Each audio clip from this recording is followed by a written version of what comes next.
हरपाल सिंह जी उत्तराखंड से। वाहिगुरु जी का खालसा। राधे राधे महाराज जी।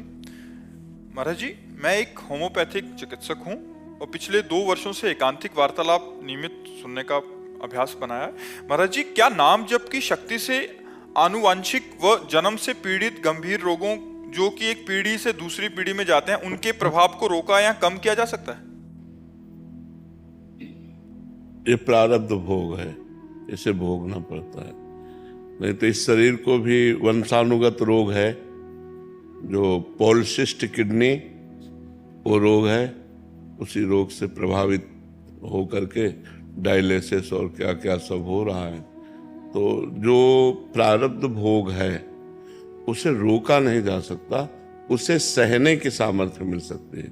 तो नाम जब आपको सहने की सामर्थ्य देगा, नाम जब आपको प्रसन्न रखेगा, नाम जब आपके शरीर की आसक्ति का नाश कर देगा, नाम जब आवागमन का नाश कर देगा, भगवत प्राप्ति करा देगा, पर प्रारब्ध भोग भोगना पड़ेगा।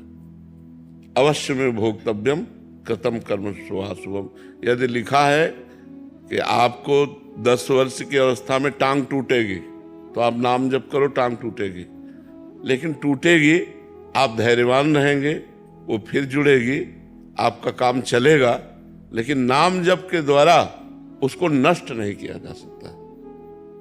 इतना मतलब, नहीं तो बड़े बड़े संतों में, बड़े बड़े सिद्धों में जो कष्ट देखे गए वो फिर कैसे है। नहीं, हम लोग तो थोड़ा नाम जप करते हो तो रात दिन नाम जप करते हैं और उनको कष्ट मिला, तो इसका मतलब जो प्रारब्ध भोग है वो भोगना पड़ता है।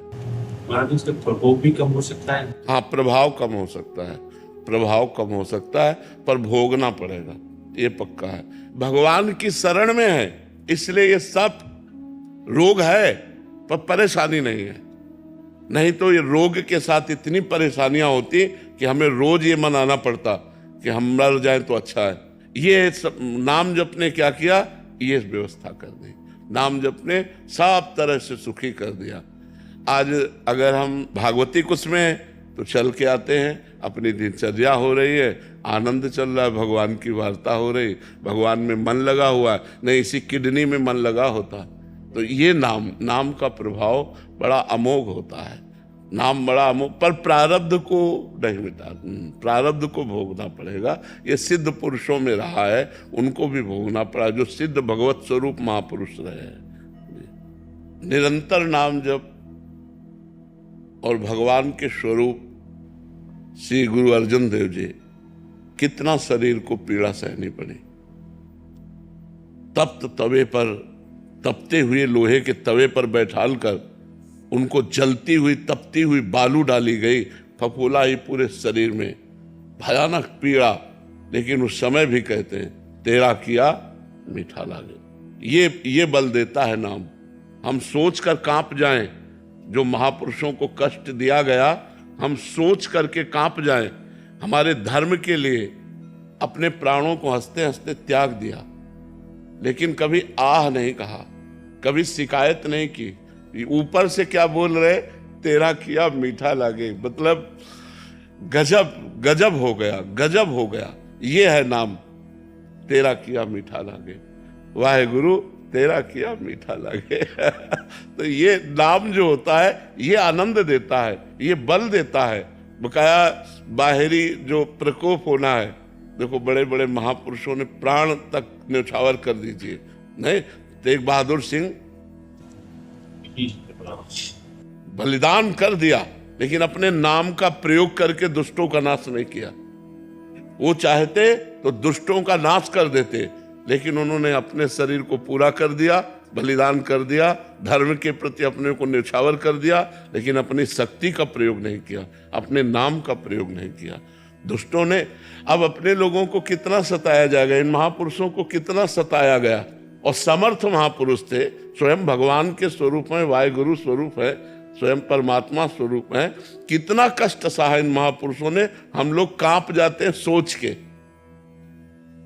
कि क्या क्या उनके कष्ट दिए गए शरीर में, लेकिन बस वाहेगुरु वाहेगुरु वाहेगुरु, दूसरा शब्द नहीं निकला, वाहेगुरु वाहेगुरु तेरा किया मीठा लागे। तो ये नाम महान सामर्थ्य प्रदान करता है। जी। सोनू जी दिल्ली से। श्री हरिवंश महाराज। श्री हरिवंश महाराज जी, भगवान एक तरफ हमने सुना है कि मृत्यु के बाद आत्मा को अगला शरीर या जन्म मिल जाता है, जैसे उसके कर्म होते हैं, उसी आधार पर अगला जन्म मिलता है, तथा दूसरी तरफ हम मरने वाले व्यक्ति का श्राद्ध या तर्पण करते हैं। यदि मरने के बाद अगला जन्म मिलता है तो फिर श्राद्ध और तर्पण उस जीव को तक कैसे पहुंचता? पुण्य रूप बनता है। जैसे आपने श्राद्ध तर्पण जो भी किया वो पुण्य रूप बनेगा, और वो जहां भी होगा, जिस योनि में होगा, उसको पुण्य जो है उठाएगा, उन्नति कराएगा उसका।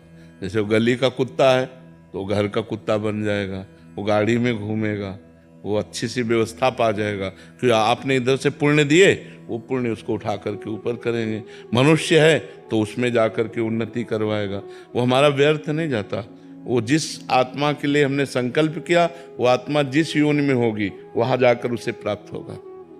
महाराज श्री, मेरे माता पिता बचपन में चले गए थे जी। तो मैं चाहता हूँ कि कैसे उनकी मतलब सेवा कर पाऊँ, मैं छोटा था नहीं कर पाऊँ। हाँ, तो जैसे हम नाम जप कर रहे हो, अपने माता पिता को दोगे तो जिस योनि में होंगे उनकी उन्नति होगी, और अगर अधिक नाम जप कर लिए तो उनको भगवान की प्राप्ति हो जाएगी। हाँ, ऐसा। अर्चना जी। श्री हरिवंश महाराज जी, महाराज श्री, जब ये पता लग जाए कि वो हैं और वो मिले ना हो तो बड़ी अजीब सी स्थिति हो जाती है। इस हाल में जीवन बहुत कठिन लगने लगता है और संसार काटने को दौड़ता है। ऐसी परिस्थिति में संसार में रहना बहुत कठिन हो जाता है। नहीं, कठिन तो नहीं लगता है, क्योंकि संसार नहीं, वो हैं।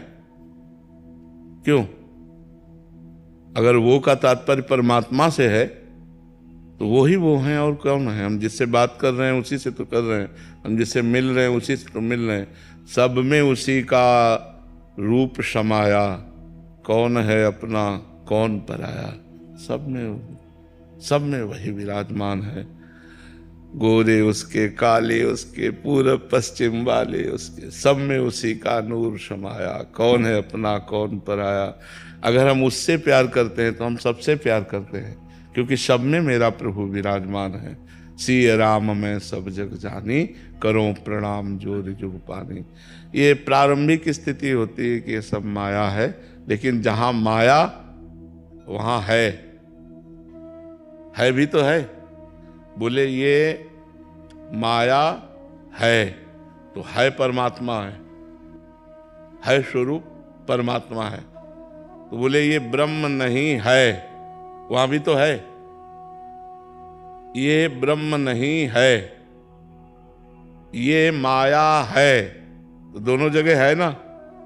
वो है जो हमारा प्यारा है, जहां कहा जा रहा है नहीं है, वहां भी है, क्योंकि है परमात्मा। जो है स्वरूप है वो परमात्मा है।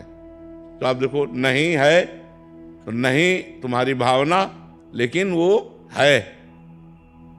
तो किससे भागूं, कहां भागूं?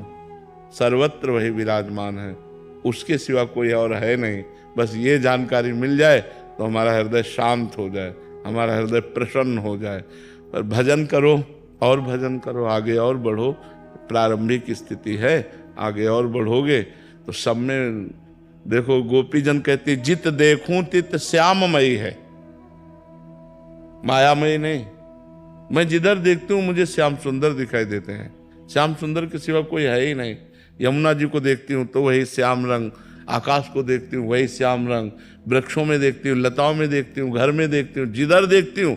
अब चूंकि पुतरी श्याममयी हो गई तो जिधर देखे उधर श्याम सुंदर दिखाई देंगे। पुतरी राममयी हो गई तो जिधर देखो उधर राम दिखाई देंगे। पुतरी काममयी हो गई तो जिधर देखो उधर दोष दिखाई देगा। सृष्टि कैसी? जैसी हमारी दृष्टि। तो हमें अपनी दृष्टि बदलनी है, भगवत भाव में लाना है। किसी से कहीं कुछ भागने की जरूरत नहीं, सब में वो समाया है। किससे भागूं, कहाँ भाग कर जाऊं? आप हमें बताओ कि यहाँ भाग के चले जाओ, माया नहीं है। आप हमें वो स्थान बताओ जो माया रहित हो, और वो स्थान बताओ जो परमात्मा रहित हो। दोनों बातें हमें बताओ। तो दोनों बातें असंभव है। कोई ऐसी जगह नहीं जहां माया ना हो। अगर माया से भागे तो, और जिसके लिए भाग रहे हैं, तो कोई ऐसी जगह नहीं जहां परमात्मा ना हो। बस यही बात समझ ले तो हर दिशा सकल भूमि गोपाल की आमे अटक कहा, एक आनंद बना रहेगा। दसों दिशाएं मस्ती में चाहे जिधर भी हो हम अपने भगवान में हैं। जब भगवान सर्वत्र हैं तो यहाँ भी हैं, सब समय है तो इस समय भी हैं, सब में है तो मेरे में भी हैं, सबके हैं तो मेरे भी हैं। क्या परेशानी, मस्त एकदम। नाम जप करो और आगे बढ़ो।